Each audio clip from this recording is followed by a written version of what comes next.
Hello everybody, welcome back to the channel. Today we're going to be going over a tactical arena tier list, including the Generation 3 heroes. Now I know that current worlds are in Generation 3 already and have been experimenting with them for like a month or two now, but this is mostly for the worlds who are still in Generation 1 and Generation 2 and what heroes they want to invest in, especially since Generation 4 is around the corner. This is the perfect time to get this list out. So what we're going to do is head over to my little picture of my tier list table, and we're going to discuss most of these heroes. Now, some of them have not moved. Some of them have stayed in their current placements. So, we're not going to talk about many or all of them. We're just going to talk about the ones that matter. So, again, let's jump over there to check it out. Alrighty, so here we are in the tier list that I have made here.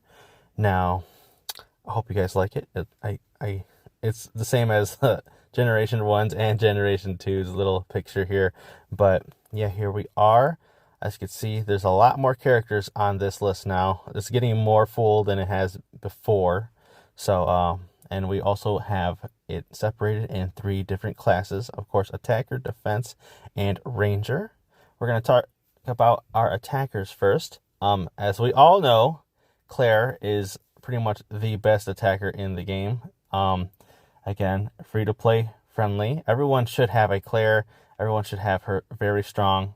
She is very good, again, in tactical arena. That stun, it explodes at the end of it, the minigun, and the self buffs. She is just a trooper for tactical arena. Now, we also have Luis. He just got into Gen 3, and his explosive, that does an extreme amount of damage, but not compared to his sniper rifle. When he does 2 shots of that sniper rifle, oh my god, it's basically like a 2-hit kill, So that thing does a lot of damage. I think it also goes through heroes, so if anyone's standing behind the person he's shooting, they also get hit as well. But yeah, he is fantastic. He has a self buff every 9 attacks. He gets a little buff, and then he also has that pipe. So if anyone does get close to him, like a Krauser, he'll kick him back with that pipe, which is kind of very rare actually that an attacker has a pushback mechanic, because mostly it's the defenders that have it. So yeah, that is pretty nice. And then he's going to be being added to the spin your wheel if you guys are still in Generation 2. So once that you guys transition to Generation 3, that is your time to get Luis. Next, we have Rebecca in A tier. Again, she would probably be S tier if it didn't take too long to do her heals. Sometimes it might just be too late in order to get a heal off, but she still does pretty good damage, especially with the Molotov. And then when she does do healing, it can make or break the round for you guys. So, but again, there's times where she can't get off that heal and she just dies, let's say by a stray Jill laser or an explosive from both Leon and Krauser. So she could just die immediately and not do anything for the entire team. So yeah, that's why she is an A tier. I guess the only other person to really talk about is Ada in B tier. We all know that, she's just kind of going down in the ranks. She's not doing much better. They haven't buffed her or anything. Yeah, she used to be on the top lineup, but now we have just other legendaries that are just better with their skills. And obviously the other characters down there are just people who have just kind of fallen off because there are more legendary heroes coming. And you can only have a set of 5 people in your lineup. So, some of these guys are going to fall short. Obviously, people like Murphy or Becca are going to do great when you first start the game, but they're going to fall off the more generations we keep going forward. Next, we have the defenders. It's no surprise that Leon is always going to be the #1 guy up there.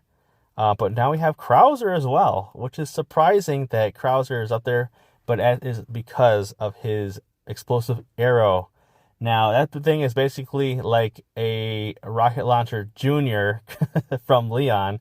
So if you have both a Leon and a Krauser and you both do the explosive arrow and the rocket launcher, you guys can pretty much almost wipe the entire team, depending on how close they are together. So those two guys synergize very well. They can wipe out teams immediately if you guys have the chance, the right gear, and the if they're leveled up enough, yeah, you guys can just do massive damage. But also we have Chris there. Chris is also fantastic for survival. He also does the defense, like, what is it called? Defense tear, where it lowers the defense of other heroes. So let's say Chris does the what's it called? The acid round, where it lowers the defense, and then both Leon and Krauser does the explosives. Yeah, that's good night for the enemy team. So yeah, those three up there are pretty much the meta at the moment. You guys will want to have those three defenders. Now, I know it's kind of hard for you to get Leon, especially since he's kind of behind a paywall. So yeah, I'm sorry about that. But at least you can get both Chris and Krauser. Krauser is going to be in the special exchange once Generation 3 comes in. And then Chris should have been in the spin the wheel event for Generation 2. And then he's going to also be coming into the summoning pool, and once Generation 4 comes in. So he's going to be even more free to play, which is fantastic for us. And next we have down to A tier, Mark. Oh my god, I don't know what this is. I don't know. He's probably he's like a secret S tier. He just doesn't do the damage, but Jesus Christ, he can tank so much damage. I've had, let's see, my Billy, my Leon, and my Claire focus a Mark, and once he has that barrier up, where he negates like 80% damage, yeah, there's no way you're taking him down. He is super strong, and there's no I've had times where they just focus him and all the other characters are taking down my heroes one by one, and we have no chance because he's just too strong. Next we have Carlos in the A tier. Now, he's kind of fallen off because we have fantastic defenders, or three fantastic defenders already. So, he just had to get bumped down into the A tier, but he's still very good. Again, he's also going to be added to the summoning pool once Generation 4 hits around. But with that shield of his, he's definitely great in your early to mid game tactical arena lineups because of that. He also has that grenade that does pretty good damage as well. But yeah, he's kind of like in the middle. He's not the best, but he's not the worst either. So if you guys don't have a Leon, or your Krauser just isn't strong enough, I definitely recommend putting Carlos in your lineup because he's just is a good tank. He's not the best, but he's just a good placeholder until you can get the others leveled up enough. And then we have Marvin. Now Marvin, I believe I moved him down from A tier to B tier. He doesn't really stop the new meta because of Leon and Krauser doing the explosive. Once they hit the explosive, once they hit that barrier that he puts down, like Marvin basically kills himself. Because they'll just hit the barrier, and since he's so close to the barrier, he takes all that explosive damage anyway, and he just goes down. So he doesn't really have a chance to do much.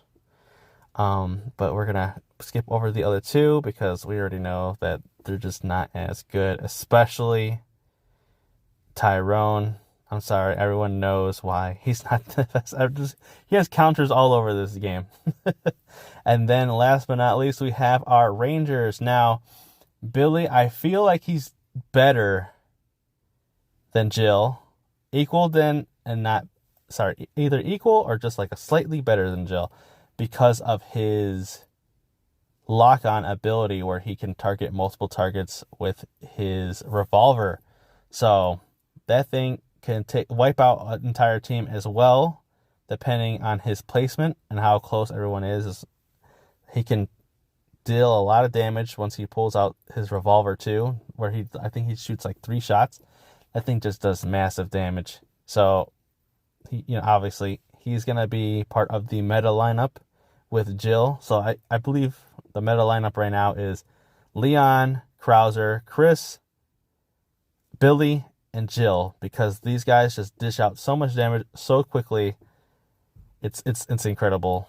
But speaking of Jill, obviously everyone knows about her railgun. That thing just wipes out people. Sometimes if you're lucky, if you get everyone lined up, they can take out 3 people at a time. Most times it's 2, but yeah, she can deal much damage in such little time.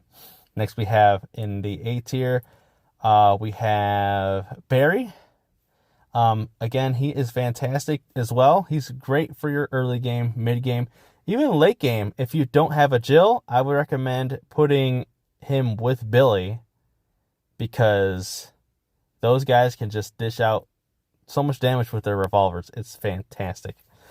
We also have Mikhail here. He has the ability to buff the front line people. So if you have like a Krauser and a Leon in the front line, they're buffed. Now they have better defense and attack speed. So if you guys really wanted those explosives to come out faster, that's exactly what they're doing. And then we have in B tier, since she is the new character, we'll talk about the B tier. We have Ashley. Now, she's fantastic in exploration mode. She gives shields. She stuns. She reduces defenses. But if she's the only one out there, she does no damage. If your whole team gets wiped and it's like 1 versus 1, yeah, you guys, you lose immediately, because Ashley cannot do any damage at all. Now, again, she's not useless. She can put a shield on, let's say, anyone in the front line. And I guess, no, she puts a shield on anyone who has the highest attack. Usually it would be a ranger if you're going to have the defenders up front. Sometimes it's an attacker. So it just depends on who has the most attack on your squad. But she'll put a shield on them. But I don't know if it's worth it for not doing any damage at all. So that's up to you guys. I just have her in B tier. I just think that she's very good in other places in the game, just not Tactical Arena.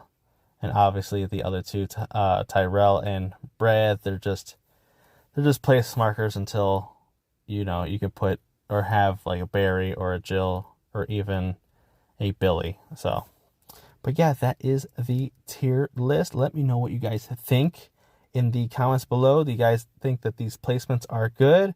Are they bad? Let me know if I'm crazy. But make sure to leave a like, subscribe, and hit those post notifications for future videos. I'm trying to make videos all the time, especially on characters. With Generation 4 coming up, there's going to be plenty of videos. So make sure to stay tuned.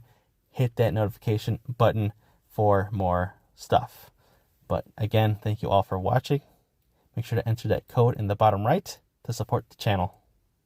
It is always appreciated. I hope to see you in the next video.